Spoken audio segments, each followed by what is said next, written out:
Toledo, we're famous for Glass, Art Tatum, Tony Pacos, Jamie Farr, a world-class museum, the Toledo Mud Hens and Wildlife, an outstanding zoo and public library system. But who are the people that make our city so great? Welcome to the Soul of the Glass City podcast. I'm your host, Monique.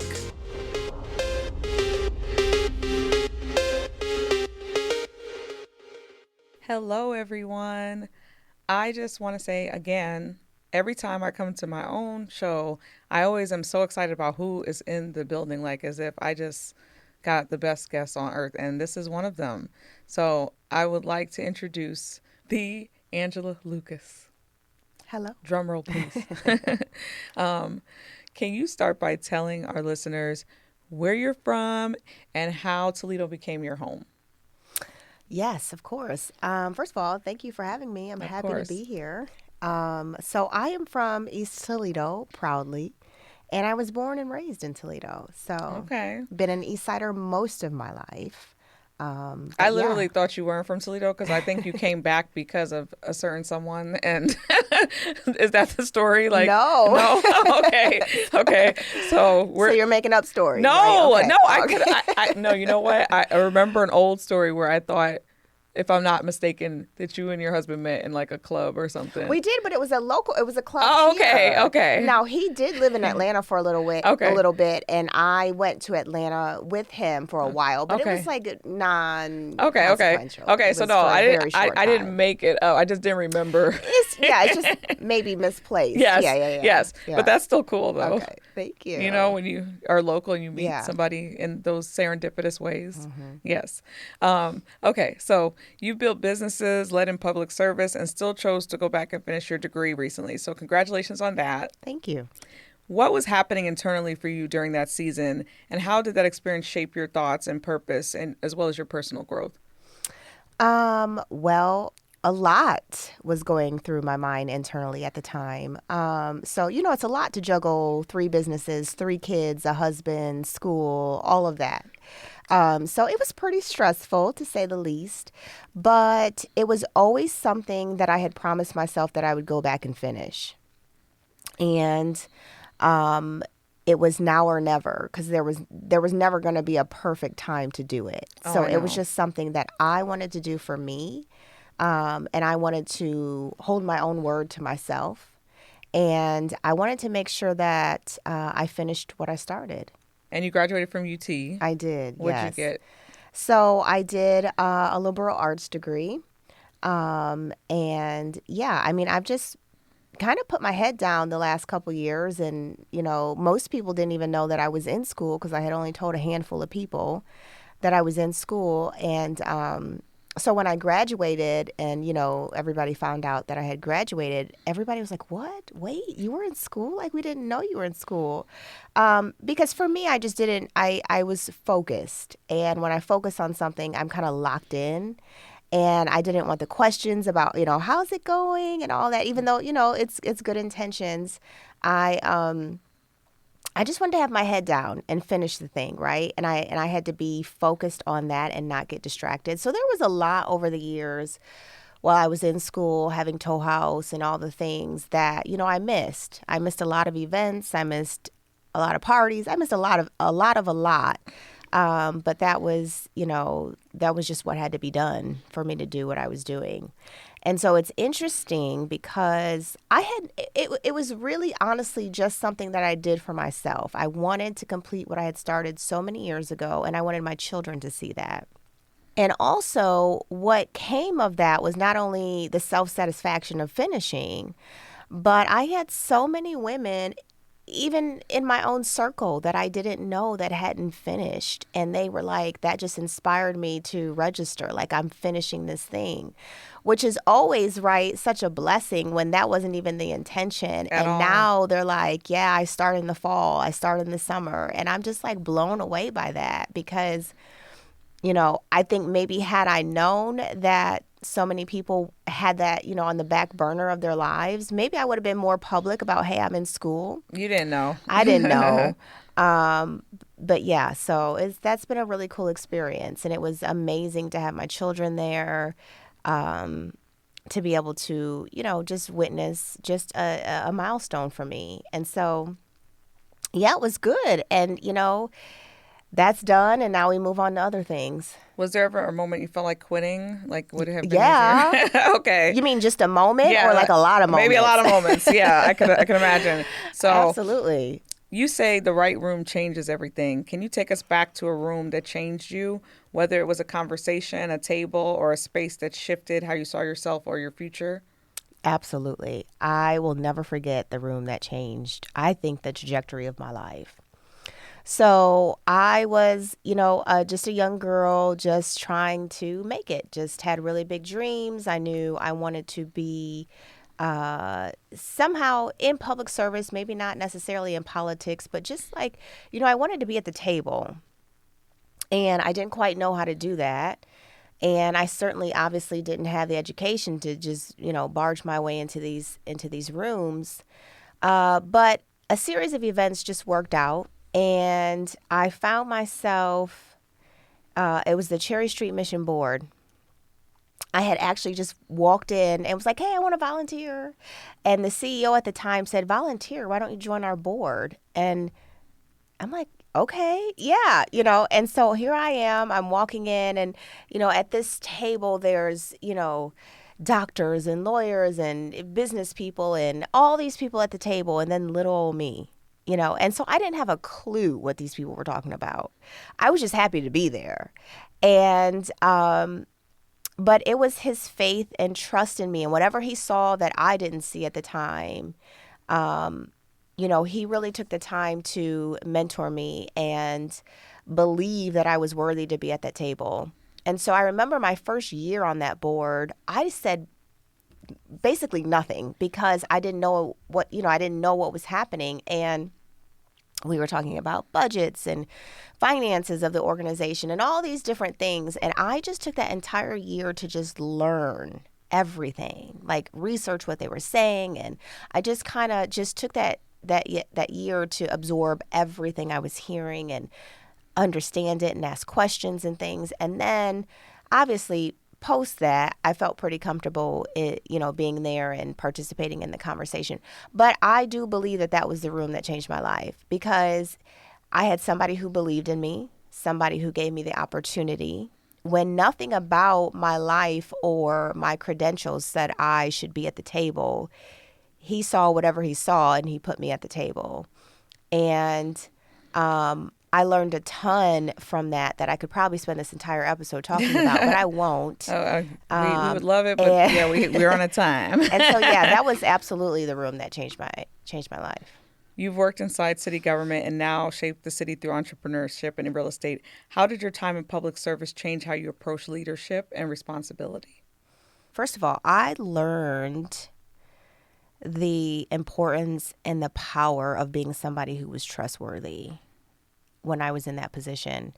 I was privy to a lot of conversations and a lot of things happening in the city. And I just learned just the power of being a trustworthy person and being a person that people could depend on, that being someone who would show up when someone was needed. And so that kind of just shaped my leadership after that, because at that point, I really was in a room with the leaders of the leaders, right? And so I learned a ton from that experience. And so I do think that it absolutely helped me in leadership. Just the things that I learned, but mostly I learned a lot of character traits that I think that are just invaluable and things that I always now teach when I'm teaching about leadership. And so, it shaped me a ton. That is a really cool answer. That is a really cool answer because I'm like, dang, you learn how to basically keep secrets. I mean, listen, I know a few things. I got you. You are the co-owner and co-founder of TolHouse and Earth with your husband, Will Lucas. I've been a proud TolHouse member. I don't know what else to say other than for those who have been there, we know it's a vibe. But when you created those spaces, what did you hope that guests would think when they enter or feel when they entered? And is that the reason why you built that space? Absolutely. So we do love to hear it's a vibe because we're hoping to create a vibe. But yeah, we wanted it to spark, creativity and inspiration and, just can do it type of mentality. And so we always hope that it would help change the narrative of Toledo from, oh, we can never have something like that. This is Toledo, or, only big cities can do this, or whatever. We hoped that the narrative would be changed in some small part. Because it is a space where you walk in and you feel inspired and creative. And I always say TolHouse is a mirror. It's like, TolHouse is not to show you Will and Angela. TolHouse is to show you you. So when you walk in there, you're like, yeah, if they did it, I can do it too, right? Like if they followed their dreams, if they had this imagination, this thought, and they just followed it all the way to the end, what would happen if I did that? And I want to speak on, like, this is like totally veering off, but I want to speak on the philanthropy aspect of that business, because you guys told people, I know you think this is an expensive place and you can't get in there, but we will help you. And so I just want to put that out there. I'm not going to explain exactly what that means, but, you do give back to your community. Yeah, well, it was never designed to be exclusive in that way that someone who couldn't afford it couldn't participate, couldn't be a member. That was never our intention. What we say is, if you are additive to the community, if you are helping propel Toledo in the direction that we all want it to go in, then you should absolutely be a member, whether you can afford to be a member or not. So it is not about the money. There are people who apply for membership who can pay the entire year up front and they're not accepted. And then there are people who can't afford who are accepted, right? And then there's a mix of both. And so, again, because the purpose is to create an ecosystem there, it is to create community. And so you have to be additive to the community. You have to love Toledo. And that's really what it's about.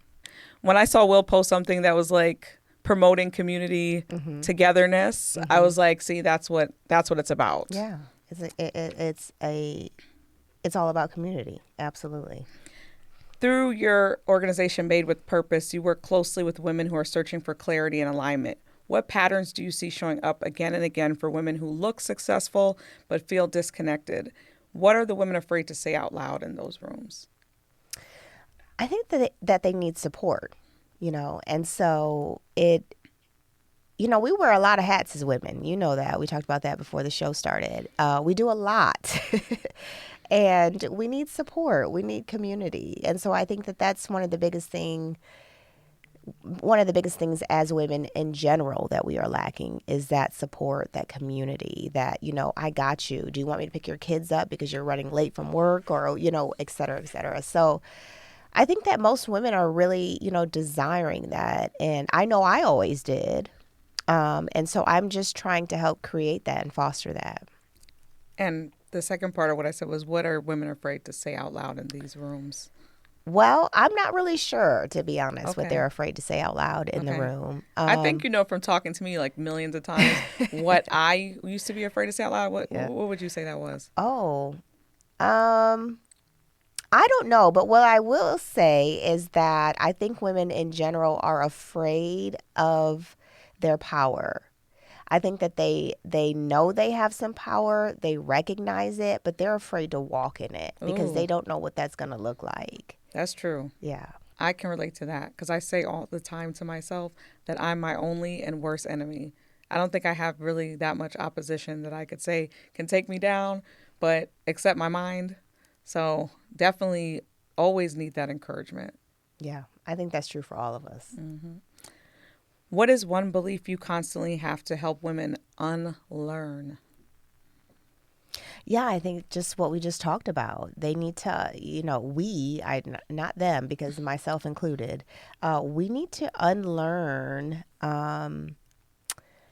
helplessness, I think. I think there's a level of power that we really do have that we have to decide to walk in.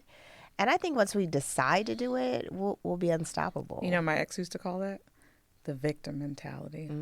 Gotta let it go. Gotta let it go. How do you decide when to advocate, when to collaborate, and when to disrupt? When either of those things are necessary. Feel that. Yeah. You sound to make that simple. Yeah. I think you have to look at the situation. What does the situation call for? Whatever it calls for, that's what you do. Okay. One thing I love about you is that you are a dedicated mother to your 3 wonderful children, how you balance the motherhood with everything else. What is your thing to like calm yourself? What do you do when you want to chill? I love to read, actually. Okay. I love to read. And so I always have a book that I'm reading. What's your latest book? I'm reading right now The God of the Woods, which is like kind of like a thriller. Okay. And it's interesting. It's very good. But yeah, I'm generally, I am pretty much like a homebody. Okay. And I like people would call me like an old lady, right? Because I like all old lady stuff. Even though you don't look nothing like an old lady. Well, thank you. You look very young. Thank you. But I love like a cup of tea, a good book. I love a British show. Okay. Yeah, I'm in heaven then. Okay. Like I'm just, so that's what I do. So you and your husband have built like businesses, spaces, all that together. What has building with your spouse taught you about trust, communication, and shared vision? What are healthy boundaries that you have learned as you walk alongside your spouse? Yeah, well, I think building with your spouse, it reminds me of that saying, and I hope I don't mess it up, is that if you want to go fast, go alone. If you want to go far, go together. Oh. And it reminds me of that because together, there's so much power in unity, and there's so much power in 2 people with the same vision going in the same direction.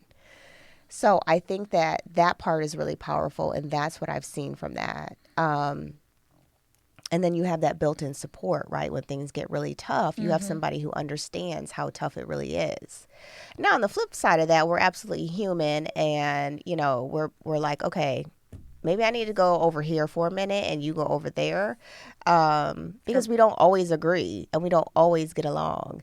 But I think at the end of the day, it works because we have the same vision and the same mission, and we're walking in the same direction. And so, yeah, I think that's what is so powerful about that. But I've also learned, I've learned compromise because, sometimes I might think I have a great idea and I'm really set in stone on that idea. And for whatever reason, he may be like, well, that won't work, So then we have to find a space in the middle where we can, agree on. So it's a lot of compromise. And yeah, but it's fun though. It's a lot of fun. Yeah, and you've even raised your kids in it, too. We have raised our kids. I was so worried about them when they were coming up because, when we bought, first of all they have ever known is us as entrepreneurs. They remember me working in Government Center, but that was a small stint of their lives. But for the most part, they've seen us as entrepreneurs. And so, they've been right by our side. And, when we were building TolHouse, when it was just this big, 25,000 square foot warehouse, literally, that really hadn't been touched in a very long time. Could they see the vision? Could they No. How old were they? I think Sophie might have been maybe 10, 11. But I remember, when we brought them to the building after we bought the building, we were so excited and we were like, we got to show you guys what we did. And so we take all 3 kids in, and the little 2 were much younger than that. And we walk in and we just show them. And mind you, Will and I have the vision in our heads. So we're not seeing what they're seeing. And so, but their little minds, Sophie just started crying. She literally started crying. She was like, why would you do this? At that age? Yes.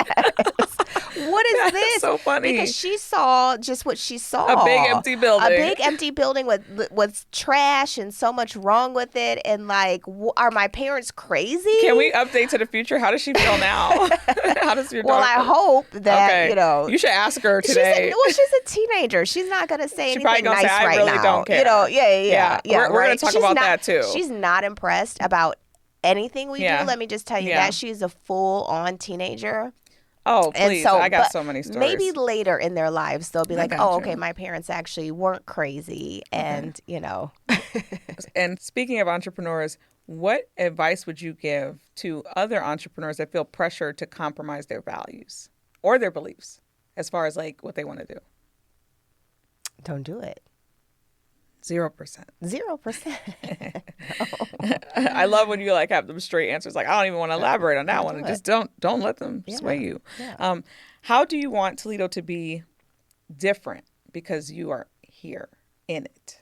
Well, I hope that Toledo continue. First of all, I'm really excited about what's happening in Toledo. Let me just say that because there's so much happening in Toledo. And like Toledo has been experiencing a renaissance for a very long time now.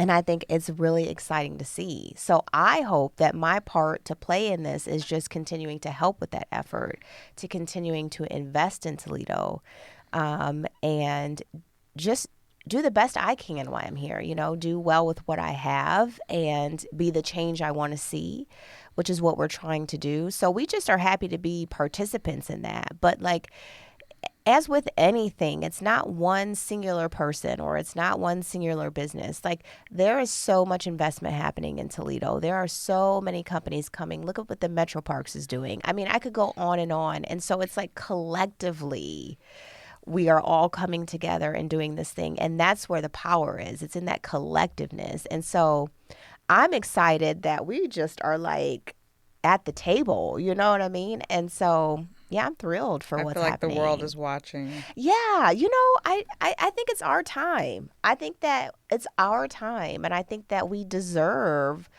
everything that's happening now. I think people have been sleeping on us for a very long time. And I think now people are going to be like, oh, what are they doing in Toledo? Like, what's happening there? I keep hearing Toledo, you know? And so, I just encourage people to get on that wave, support the local businesses, support your metro parks, support the community and get involved. And like that will truly create the Toledo we all want to live in. I totally agree with that. And on that note, I am just so grateful that I got you here today because you were another one that I was chasing for a long time and we finally got some time. I'm glad we did. So thank you. You're so welcome. Thank you.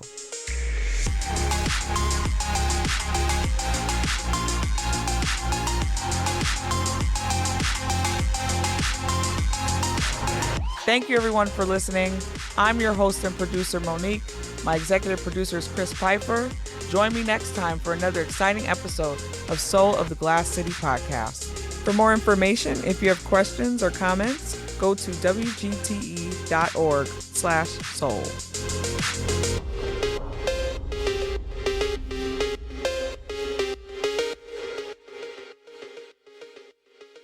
WGTE.